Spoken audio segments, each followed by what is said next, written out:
नमस्कार, मी अतिशय एजी मीडियामध्ये तुमचं स्वागत आहे। इथं जो विषयाचा टायटल तुम्ही वाचत असेल की रायगड जिल्हा परिषदेमध्ये जे फाईल ठेवणारे आहेत, विकास कामांचे फाईल ठेवणारे आहेत, त्यांना जिल्हा परिषद अध्यक्ष मंगेश वाकडेकर बंदी घालणार आहेत का?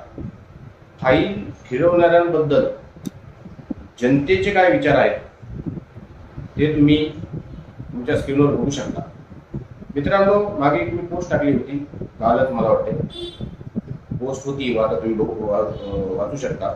रायगड जिल्हा परिषदेमध्ये फाईल ठेवणाऱ्या सर्व व्यक्तींच्या मालमत्तेची चौकशी करायला पाहिजे।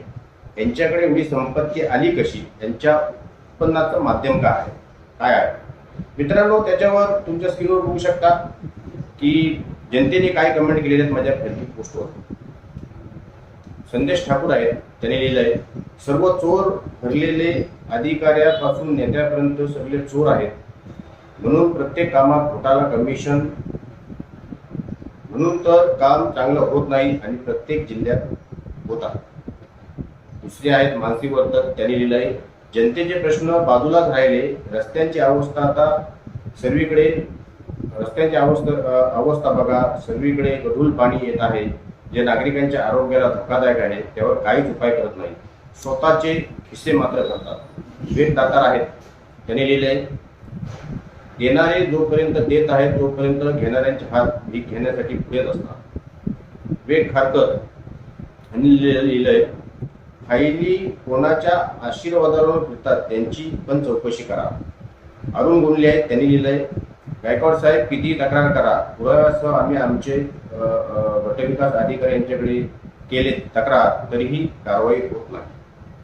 सुरेश चला मराठी उद्योजक कोणतरी आहेत, त्यांनी कमेंट केली, सर्व कर्मचारी, अधिकारी आणि त्यांचे नातेवाईक सर्वांची चौकशी झाली पाहिजे। प्रसाद पाटील आहेत, प्रसाद पाटील यांनी लिहिलंय, साहेब एक नंबर चौकशी झालीच पाहिजे। आज जिल्हा परिषद दुचाकीवर न येता साधा सरपंच ते पंचायत समिती सदस्य, जिल्हा परिषद सदस्य 4 चाकी वाहने घेऊन येतात, यांच्याकडे पैसा आला कुठून, सरपंचाला पगार किती, यांची कमाई झाली किती?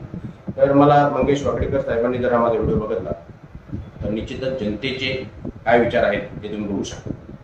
खऱ्या अर्थाने फाईल ठेवण्याच्या बाबतीमध्ये आपण हा व्हिडिओ का बनवतो?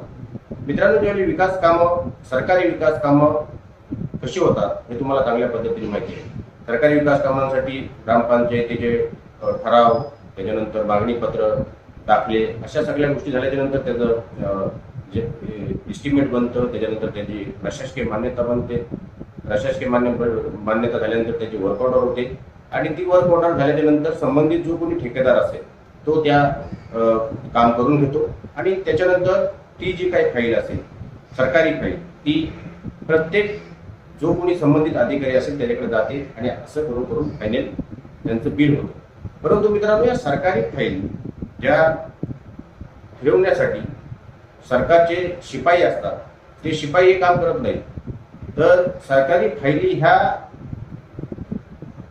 अनोळखी व्यक्ती, मी जिल्हा परिषदमध्ये गेल्यानंतर बघा, एकाकडे एवढा फाईलीचा ढिगारा असतो। सरकारी फाईली महत्वाची गोष्ट म्हणजे बाहेर जातात कशा, हे काम बेकायदेशीर आहे की नाही आहे। जो कोणी ठेकेदार असेल त्या ठेकेदार आणि संबंधित जी काही सरकारी यंत्रणा असेल तिथपर्यंत त्या गोष्टी व्हायला पाहिजे। परंतु तुम्ही रायगड जिल्हा परिषदेमध्ये आता सुलसुलाट चालू आहे। मित्रांनो, मंगेश वाकडेकर हे आता नवनिर्वाचित जिल्हा परिषद अध्यक्ष आहेत, त्यांच्याही कानावर मी ही गोष्ट घातलेली आहे। त्यांचंही असं मत आहे की ज्या काही सरकारी फाईल आहेत त्या शिपायांच्या मार्फतच सर्व अधिकाऱ्यांकडे जायला पाहिजे। तर मित्रांनो, अशा पद्धतीने जनतेच्या मनामध्ये सुद्धा या फाईल ठेवणाऱ्यांच्या बद्दल किती राग आहे हे तुम्हाला मी इथं दाखवलेला आहे। हा जर व्हिडिओ जिल्हा परिषद अध्यक्ष यांनी बघितला तर जिल्हा परिषद अध्यक्ष त्यांच्यावर कारवाई करतात का ते आपण बघू। खऱ्या अर्थाने मित्रांनो, ज्यावेळेला आपण बघतो की मंत्रालय, महाराष्ट्राचे जे मंत्रालय आहेत आणि जिल्ह्यांमध्ये जे जिल्हा परिषद असतात त्यांना मिनी मंत्रालय म्हटलं जातं। जिल्हा परिषदेच्या आवारामध्ये ज्यावेळेला आपण जर मित्रांनो जर का जिल्हा परिषद अध्यक्षांकडे भेटायला गेलो तर त्यांना ते आपल्याला एक चिठ्ठी देतात, त्याच्यामध्ये आपलं नाव लिहायचं, आणि आपलं काम काय आहे, आणि त्याच्यानंतर ती चिठ्ठी घेऊन तो आतमध्ये जाणार शिपाई, आणि त्याच्यानंतर आपल्याला इथं बोलवलं. जर तुम्ही मित्रांनो कधी मंत्रालयात गेला असाल तर मंत्रालयामध्ये तुम्हाला असं सोडत नाही, तुम्हाला तिथे तुमचं ओळखपत्र दाखवायला लागतं, कोणाला भेटायला चाललं, कशासाठी भेटायला चाललं, ते सगळी माहिती ते द्यायला लागते. त्याच्यानंतर मंत्रालय सोडतं. जिल्हा परिषदेच्या मित्रांनो आवारामध्ये ज्या वेळेला एखादा व्यक्ती, कुठलाही व्यक्ती ज्यावेळी जात असतो त्यावेळेला जिल्हा परिषदेच्या गेटवरच एक चिठोरा द्यायला पाहिजे, त्याच्यामध्ये संबंधित अधिकाऱ्याला आम्ही भेटायला चाललेलो, काय भेटायला चाललेलो आहे, तशा पद्धतीने त्या गेटवर व्यवस्था असायला पाहिजे, जेणेकरून कोणीही कधीही येईल आणि काही करून जाईल अशी परिस्थिती कधी व्हायला नाही पाहिजे. आणि अशी शिस्त मंगेश वाकडीकर लावतात ते आपण बघूया. जिल्हा परिषदेमध्ये खऱ्या अर्थाने टाइमपास जास्त आणि काम कमी अशी परिस्थिती चालू आहे. अशा पद्धतीने मित्रांनो जनतेच्या मनातला राग माझ्या माध्यमातून तुमच्यापर्यंत मी पोहोचवला, कारण की जनतेची कामं होत नाही आहेत आणि जनता म्हणते की अशा लोकांकडे 4 चाक्या गाड्या येतात, एवढा पैसा येतो. मी कमेंट वाचल्याच असतील. असं मित्रांनो येणाऱ्या कार्यक्रमामध्ये मंगेश वाकडीकर याच्यावर काय ऍक्शन घेतात हे पाहण्यासाठी आपल्याला थांबावं लागेल. ही तशीच परिस्थिती चालू राहील. जर परिस्थिती तशीच चालू राहिली तर नक्कीच याच्या पाठीमागे कोणाच तरी विरोध असतात आणि हे बेकायदेशीर काम कोणाच्या विरोध असताना चालतं हे आपण पुढे स्टेप बाय स्टेप व्हिडिओ बनवून तुम्हाला सांगणार मी आहे.